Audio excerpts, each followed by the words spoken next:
Hello listeners, our today's topic is on foreign borrowing, a cause for concern. So recently there's a hype. A few days ago, we'd written about a weird trend. The economists Subramanian, Fellman, and Anand, in a recent column for the Business Standard, pointed to how the RBI was controlling the rupee-dollar exchange rate too tightly. This, they argued, could backfire. Their case was this: the choices a business faces depend greatly on the exchange rate. If American banks offer cheaper loans than Indian ones, and if the RBI keeps the rupee artificially high against the dollar, suddenly, American loans look very cheap. It makes complete sense for an Indian company to turn abroad for financing, through what are called external commercial borrowings, or ECBs. And then, in a gotcha moment, they presented a chart. Source: Business Standard. The consequences of the RBI's actions were obvious. According to the chart, the stock of foreign borrowings by Indian companies seemed to shoot up rapidly in the last year and a half. In 18 months, the total amount that Indian companies owed abroad had gone up by 1/3.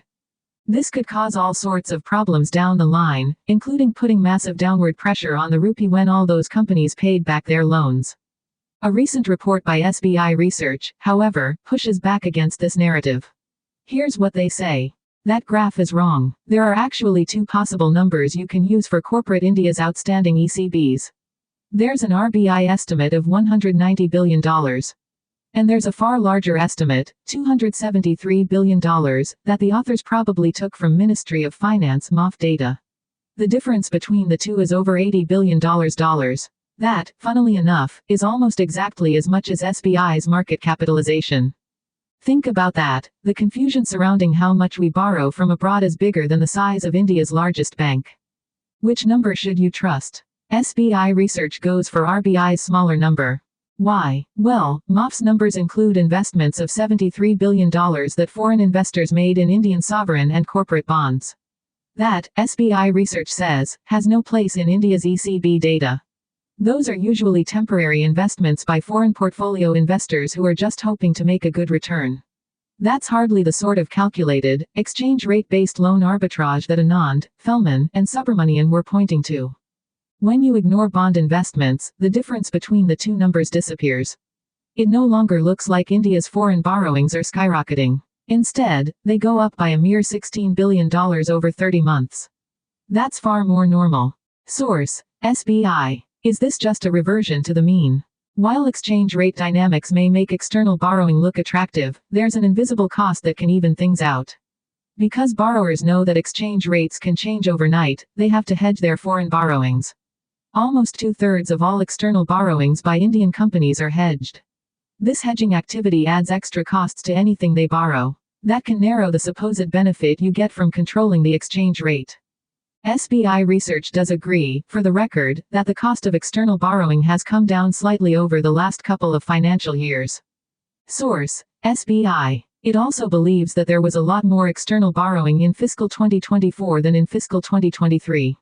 Source: SBI. But the fact is, that India borrowed a lot more from abroad before the COVID-19 pandemic than it does today. In fiscal 2020, ECBs made up 1.9% of our GDP. That number fell to 1.2% in fiscal 2024. This could all be a simple matter of things returning to the pre-pandemic trend.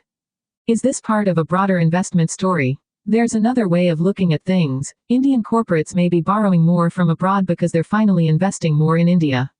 For many years, India's private sector held back from investing in the country. This has worried economists and policymakers for many years. Finance Minister Nirmala Sitharaman once even compared India's private sector to the monkey god, Hanuman, asking out loud if they had forgotten their true powers. But there are hints that this investment drought might be receding. According to SBI Research, there's been a noticeable increase in the investments announced over the last few years. Much of this investment is led by the private sector, rather than the government. The first 9 months of this year, for instance, saw investment proposals of 32 lakh rupees crore, over 70% of which were private. This is well above pre-pandemic levels. Source: SBI. The RBI, too, has noticed this upsurge. Source: RBI. In fiscal 2023, private gross capital formation reached its highest point since fiscal 2016, at 11.6% of our GDP. While data for fiscal 2024 isn't yet available, chances are, it's increased even further.